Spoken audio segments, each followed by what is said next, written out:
Everyone, आज जो है हम जावा पढ़ेंगे। तो स्टार्ट करते हैं। व्हाट इज़ जावा? जावा क्या होती है? तो जावा जो है high level object oriented programming language होती है। It is also a platform, ये प्लेटफॉर्म भी होती है।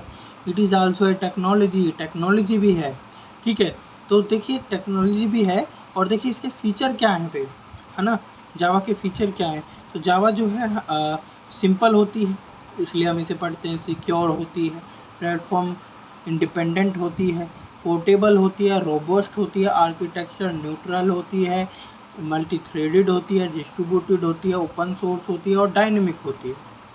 ठीक है, अब देखिए ऑब्जेक्ट ओरिएंटेड प्रोग्रामिंग लैंग्वेज हमने इसे बोला है, तो वो इसलिए बोला है क्योंकि हम इसमें ऑब्जेक्ट रिलेटेड टेक्नोलॉजी का यूज करते हैं। देखिए ऑब्जेक्ट रिलेटेड टेक्नोलॉजी जो है वो तीन है: ऑब्जेक्ट ओरिएंटेड, ऑब्जेक्ट बेस्ड और प्योर ऑब्जेक्ट ओरिएंटेड। तो ये तीन है। देखिए जब ऑब्जेक्ट ओरिएंटेड टेक्नोलॉजी हमने इसमें नहीं यूज़ की थी, उससे पहले हम जो है प्रोसीजरल टेक्नोलॉजी का यूज करते थे, जो सी लैंग्वेज में यूज़ की जाती थी। उसमें क्या है, हमें बहुत सारी टर्मिनोलॉजीज, बहुत सारे वर्ड्स, बहुत कुछ याद रखना पड़ता था, जिसकी वजह से जो है प्रोग्रामिंग बहुत डिफ़िकल्ट हो जाती थी। प्रोग्रामर्स को बहुत कुछ याद रखना पड़ता था। इसीलिए ऑब्जेक्ट ओरिएंटेड प्रोग्रामिंग लैंग्वेज का कॉन्सेप्ट लाया गया, जो कि हम जो है जो इन्वायरमेंट है उसके अकॉर्डिंग उससे याद रख सके हम चीज़ों को। ऑब्जेक्ट जो है हमारे इन्वायरमेंट में होता है, कोई भी चीज़ ऑब्जेक्ट होती है, राइट। तो ऑब्जेक्ट ओरिएंटेड का मतलब, जो ऑब्जेक्ट ओरिएंटेड है वो एक्चुअली एक अप्रोच है, एक तरीका है चीज़ों को सिंपल करने के लिए। ऑब्जेक्ट ओरिएंटेड एक अप्रोच है, एक तरीका है जो चीज़ों को सिंपलीफाई करता है, जो कि प्रोग्रामर जो है ज़्यादा चीज़ों को याद करने की ज़रूरत ना पड़े, वो इन्वायरमेंट से ही चीज़ों को उठाए। जैसे अगर उसे क्यूब बॉक्स का प्रोग्राम बनाए तो वो क्यूब बॉक्स का बनाए। अगर किसी शादी में जाना है तो उसका प्रोग्राम बनाए, तो वो उसी हिसाब से ऑब्जेक्ट बनाएगा और प्रोग्राम बना सकता है। ठीक है, तो अब चलिए हम थोड़ा और आगे बढ़ते हैं चीज़ों को समझने के लिए कि व्हाट इज़ प्रोग्राम। प्रोग्राम क्या है? तो देखिए program is a set of activities, chain of steps which is combined together in order to perceive passive task. ठीक है, what is program? Program is a set of activities, chain of steps which is combined together in order to perceive passive task.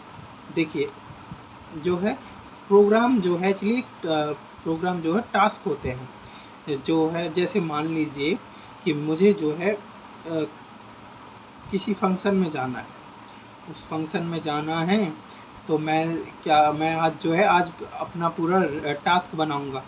मुझे 25 को शादी में जाना है, तो मैं जो है 23 को तैयारी करूंगा कि मुझे इतने बजे उठना है, खाना बनाना है, उसके बाद तैयार होना है, नहाना है, कपड़े वगैरह सब कुछ प्रेस वगैरह करके जो है अपने फंक्शन में चले जाना है। ये क्या होता है, ये मैंने क्या बना लिया, एक प्रोग्राम बना लिया।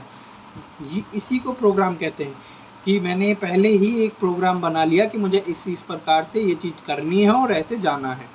ये क्या हो गया, प्रोग्राम हो गया। मान लीजिए मुझे मूवी देखने जाना है, तो पहले मैं क्या करूँगा, सुबह उठूँगा, रेडी होऊंगा, फ्रेंड्स के पास जाऊँगा और फिर मूवी देखने जाऊँगा। ठीक है, ये एक मैंने प्रोग्राम बना लिया, राइट। तो वही कहा गया है, प्रोग्राम कुछ नहीं है, वो एक टास्क होता है। टास्क कैसे करेंगे वो होता है प्रोग्राम। ठीक है, स्टेप बाय स्टेप जो हम करते हैं वो होता है program. Program is a set of activities, chain of steps which is combined together in order to perceive passive task. Okay, program जो है स्टैटिक होता है। देखिए प्रोग्राम स्टैटिक इसलिए होता है क्योंकि वो रन नहीं हो रहा होता। मान लीजिए मैं आज जो है 25 को शादी है और मैं 23 को बना रहा हूँ कि मैं जो है 25 को उठूँगा, सुबह कपड़े वगैरह प्रेस करूँगा और फिर खाना पीना बनाऊँगा और खाना खा के फिर जो है मैं सुबह निकल जाऊँगा और शाम तक पार्टी अटेंड कर लूँगा या शादी अटेंड कर लूँगा। तो ये मैंने क्या बना दिया, ये मैंने एक प्रोग्राम बना दिया। ये मैंने किया नहीं है, मैं 23 को बनाना हो, ये स्टेटमेंट है, ये जो मैं कर रहा हूँ ये मैं 23 को कर रहा हूँ, तो ये क्या हो गया, स्टैटिक है। ये मैंने अभी किया नहीं है, रन नहीं हुआ ये, तो ये स्टैटिक होता है, इसलिए प्रोग्राम स्टैटिक होता है। और प्रोसेस डायनेमिक एग्जीक्यूशन, तब होता है जब प्रोग्राम रन होता है, ठीक है, तब होता है, ठीक है। और प्रोग्राम के अंदर कई सारे प्रोग्राम, जो सब प्रोग्राम होते हैं आर थ्रेड्स, जो हैं वो थ्रेड्स होते हैं, वो थ्रेड्स कहलाते हैं, ठीक है। जो प्रोग्राम के अंदर प्रोग्राम्स होते हैं, जैसे मेल के अंदर जैसे सेंड करना है, रिसीव करना है ना, ये जो है ये थ्रेड्स है। What is programming language? अब देखिए प्रोग्रामिंग लैंग्वेज क्या होती है। प्रोग्रामिंग लैंग्वेज एक्चुअली जो है सिंटैक्स सिमेंटिक प्रोवाइड कराता है जिससे कि हम प्रोग्राम लिख सकें। प्रोग्रामिंग लैंग्वेज एक्चुअली देखिए लैंग्वेज क्या होती है, जिसके ज़रिए हम बातचीत करते हैं, है ना, एक दूसरे को कन्वे करते हैं। तो देखिए प्रोग्रामिंग लैंग्वेज, देखिए प्रोग्राम क्या हो गया कि स्टेप जो हम करने वाले हैं वो स्टेप लिखना, ठीक है। तो लैंग्वेज जो है कम्युनिकेशन के लिए होती है, तो जो है सिंटैक्स या सिमेंटिक प्रोवाइड कराती है जिससे कि हम प्रोग्राम लिख सकें, ठीक है। तो ये इसी प्रकार what is programming language, syntax semantic provide कराती है जिससे कि हम प्रोग्राम लिख सकें। जावा में ये प्रोग्रामिंग लैंग्वेज होती है, ठीक है। तो इसी प्रकार की और वीडियो के लिए हमारे चैनल को सब्सक्राइब कीजिए, शेयर कीजिए, लाइक कीजिए। Thank you.